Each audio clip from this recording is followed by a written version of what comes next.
Hello students, today I will explain the lesson number 3 from hunter gatherer to farmer in history. Lesson number 3 in history. ठीक है, और first topic is neolithic age और new stone age. आपने previous chapter में study किया था. जो early mains थे वो कैप में रहते थे और अपने फूड को सर्च करने के लिए क्या करते थे, भटकते रहते थे एक प्लेस से दूसरे प्लेस पर. ठीक है, जब while moving from one place to another they realized that some place naturally grow certain type of green bearing grasses. ठीक है, वो जब एक स्थान से दूसरे स्थान पर जब वो मूव करते थे तो उन्होंने देखा कि उन्होंने कुछ ग्रासेस देखी जिसमें क्या थे, ग्रेन्स थे, जैसे व्हीट वाले, राइस. ठीक है, और जो कैसी थी ग्रासेस थी जिनको वो विच वर ईडेबल, जो ईडेबल थी, जिनको हम खाते थे, खा सकते थे, वो जिनको वो खाते थे. दे आल्सो ऑब्जर्व, उन्होंने ये देखा कि जिन सीड्स को वो खा रहे थे वो अगर कहीं जमीन में गिर जाते थे तो वहां से क्या होता था, न्यू प्लांट्स ग्रो करता था. This knowledge was a turning point in the early man life. ये क्या था, जो अर्ली मैन थे उनकी लाइफ का टर्निंग पॉइंट था. Never before they had thought that they could throw seeds and soil and grow their own food. और कुछ टाइम बाद जब उन्हें ये नॉलेज हो गई तो उन्होंने क्या किया, उन सीड्स को उगाना शुरू कर दिया, सॉइल में उनको बोया, फिर उसको क्या किया, उगाना शुरू कर दिया और अपने फूड्स को प्राप्त करने लगे.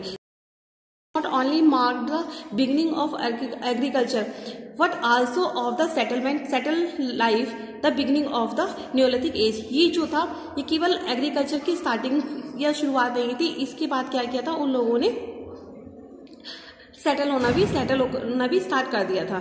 ठीक है, ये क्या थी, द बिगिनिंग, ये जो था बिगिनिंग थी किसकी, न्यूलिथिक एज की बिगिनिंग थी. The term neolithic drive from the Greek word new means new and lithic means lithos means stone. Neolithic जो वर्ड है इसका मीनिंग होता है, इसके टू पार्ट्स होते हैं, neos and lithos. New means होता है न्यू एंड लिथोस मीन्स होता है stone. Was firstly used by John Lubbock in his book pre historic time. इसे सबसे पहले ल्यूवॉक ने अपनी बुक प्री हिस्टोरिक टाइम में यूज किया था. This phase is also known as the neolithic revolution. इस फेज को हम न्यूलिथिक रेवोल्यूशन भी कहते हैं. एक टर्म कॉइन पर Gordon Childe in 1920 to highlight the revolutionary change in this period brought and change the way of man lifes. ठीक है, इसमें जो इसकी फेज थी न्यूलिथिक रेवोल्यूशन, इसके बारे में जो है इसको हाईलाइट किया गया था. ठीक है, और जो भी इसमें जो लाइफ थी में जो भी चेंजेस हुए थे उसके बारे में यहाँ बताया गया था. ठीक है, नेक्स्ट है आपका the beginning of farming. Farming की बिगिनिंग कैसे हुई, जो लोग फार्मिंग करते थे, तो agriculture is the biggest discovery of this period. जो एग्रीकल्चर थी इस पीरियड की बिगेस्ट डिस्कवरी थी. ठीक है, nothing is known as how the cultivation of started. ठीक है, ये नहीं था कि कल्टीवेशन कैसे स्टार्ट हुई. Discarded seed might have spotted and suggested the thing between the seed and plants to the Neolithic men. Wheat and barley were the first cereal grown. देखिए, जो wheat और barley था ये फर्स्ट ग्रेन था जो उन लोगों ने ग्रो किया था. Sickles which have been found at many Neolithic sites might have been used to harvesting the crops. Thus from the food gatherers men become and food producer. इन लोगों ने क्या किया था, इसमें गैदरिंग स्टार्ट कर दी थी और उनको क्या किया था, जो भी उनके सीड्स वगैरह थे ना उनको ग्रो करना स्टार्ट कर दिया था. ठीक है, और उन्होंने क्या किया था, फूड को गैदर करके ना फ्रॉम द फूड गैदर, तो जो मेन थे वो फूड प्रोड्यूसर बन गए थे. ठीक है, उन्होंने फूड को गैदर करके उसको ग्रो करके फूड को प्रोड्यूस करना स्टार्ट कर दिया था. Agriculture means that early man life become more settle. Agriculture से क्या हुआ था, उनकी लाइफ सेटल हो गई थी. He did not have to wander from place to place in search of food. पहले क्या होता था, वो एक स्थान से दूसरे स्थान पर घूमते रहते थे फूड्स को सर्च करने के लिए. लेकिन अभी क्या किया था उन लोगों ने, अब उन्हें मूव करने की नीड नहीं होती थी. ठीक है, उन्होंने एक ही जगह पर एक प्लेस बनाकर उसमें सेटल हो गए थे वो लोग, वहां पर रहना स्टार्ट कर दिया था. Family unit came in existence, जो उनकी फैमिली यूनिट्स आ गई थी. फिर ही start living in mud house near his field. और उन्होंने अपने खेत के पास ही क्या किया था, मड्स के हाउस, मतलब जो मिट्टी होती है ना, मड होता है, उसके घर बनाने स्टार्ट कर दिए थे. As more occupation become division of labour started. और उन्होंने जो है अपना ऑक्यूपेशंस भी स्टार्ट कर दिया था. ठीक है, उन्होंने क्या करना, एग्रीकल्चर करना, खेती करनी स्टार्ट कर दी थी. Main took care of agriculture. Main क्या करते थे, एग्रीकल्चर करते थे, खेती करते थे. Hunting and making the weapons. और क्या करते थे, हंटिंग करते थे और वेपन्स को बनाते थे. Womens look after the house and the children, और जो वुमेन्स थी वो क्या करती थी, अब घर को और बच्चों को देखती थी।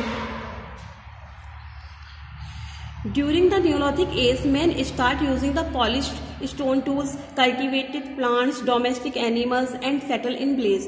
न्यूलिथिक एज में men ने क्या किया था, पॉलिश स्टोन को पॉलिश करना स्टार्ट कर दिया था, कल्टिवेट करते थे प्लांट्स को, डोमेस्टिक एनिमल्स की उन्हें नॉलेज हो गई थी, उनको डोमेस्टिकेट करना स्टार्ट कर दिया था एनिमल्स को जो उनके नीड के होते थे, जिनसे आपकी काव हैं, बफेलोस हैं और आपकी गॉड्स हो गई, उन्हें मिल्क और मीट्स के लिए उन्होंने क्या किया था, रियर करना स्टार्ट कर दिया था। एंड सेटल इन ब्लेज, और ब्लेजेस में सेटल हो गए थे।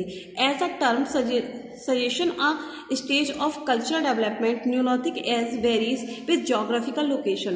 ठीक है, in south west Asia neolithic culture appeared in soon after the 10,000 BC। जो ये साउथ वेस्ट एशिया में जो न्यूलिथिक कल्चर आया था वो कब आया था, 10,000 BC के बाद आया था। The beginning of the Neolithic culture in south Asia can be tracked back of the 7 BC। 7 BC के बाद इसको ट्रैक किया गया। Remain of the food producing societies in the south eastern Europe, Balkans, Aegean, sea region and Italy have been dated back to the around 6,500 BC, while the Neolithic culture reached northwestern Europe around the 4,500 BC। जो आपका Neolithic culture था वो western Europe में कब पहुंचा था, 4,500 BC में पहुंचा था। ठीक है, लेकिन जो और ये एरियाज हैं साउथ ईस्टर्न यूरोप, यहाँ पर कब हो गया था, ये 6,500 BC से स्टार्ट हो गया था। ठीक है, नेक्स्ट है beginning of earliest human settlement. उनकी बिगिनिंग कैसे हुई थी, स्टार्ट कैसे हुआ था, किया था उन्होंने सेटल होना। जब एग्रीकल्चर की प्रैक्टिस हो गई थी, एग्रीकल्चर स्टार्ट हो गया था, तो उन्होंने क्या किया था, ह्यूमन्स की लाइफ को बिल्कुल चेंज कर दिया था। तो इसके लिए उन्होंने क्या किया, to cultivate the land and grow crops men need the water. जब वो खेती करते थे तो उन्हें किसकी जरूरत होती थी, क्रॉप्स को ग्रो करने के लिए, और उनको अपने लिए भी वाटर की नीड होती थी। तो उन्होंने क्या किया, बैंक्स ऑफ द रिवर्स के किनारे सेटल होना स्टार्ट कर दिया। नदी के किनारे पर उन्हें ब्लेस सेटल होने लगे, तो उन्होंने ब्लेस बनाकर वहीं पर रिवर्स के जहाँ पर उनको रिवर्स होती थी, जहाँ पे इजीली वाटर प्रोवाइड हो जाता था, वहाँ पर रहना स्टार्ट कर दिया था। And lakhs proper dwelling areas instead of cap, जहाँ कैप्स होती थी, कैप्स के पास में कोई ऐसा एरिया होता था जहाँ वाटर भी मिल जाए, तो वहाँ पर वो रहने लगे। He built the mud house with thatched roofs. उन्होंने क्या किया, उन्होंने मड्स के हाउस बनाए और उन पे वो पहले छप्पर नहीं डाल देते थे, लकड़ी का जो छतें बनाते थे उन्हें बोलते हैं। ठीक है, gradually A cluster of this house develop into the bless and main begin living in the community की। और उसके बाद क्या किया, उन्होंने क्या करा, एक ब्लेस बनाकर उसमें रहना स्टार्ट कर दिया और उनके अंदर क्या कोई कम्युनिटी आ गई, सब लोग एक साथ रहने लगे। नेक्स्ट टॉपिक है हमारा लर्निंग टू रियर एनिमल्स। उन्होंने क्या किया, जब वो एक साथ रहने लगे, उन्होंने क्रॉप कल्टीवेशन किया, तो हेल्प ने उन्हें ये नॉलेज हुई कि अगर हम कुछ एनिमल्स जो उनके नीड के थे उन्होंने उसकी रेयरिंग करनी भी स्टार्ट कर दी। ठीक है, it was not crop cultivation alone, यहाँ पे केवल कल्टीवेशन ही नहीं हुआ, that help the man to lead the settle the life. Man की जो लाइफ थी वो भी सेटल हो गई थी।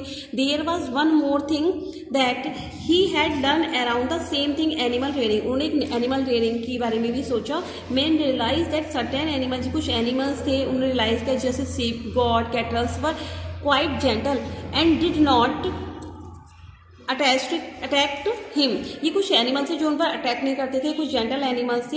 ही begin to keep them around, इन्होंने अपने पास उनको रखना स्टार्ट किया एंड प्रोटेक्ट देम, उनको प्रोटेक्ट करने लगे from other wild animals. Wild animals से उनको क्या करने लगे, वो प्रोटेक्ट करने लगे, क्योंकि उनसे उन्हें क्या था, मिल्क प्रोवाइड करते थे वो, उनसे उन्हें मीट भी मिलता था। ठीक है, he found that these gentle animals को provide him with milk to drink, और जो वो दूध पीते थे वो उन्हें उन एनिमल से मिलता था।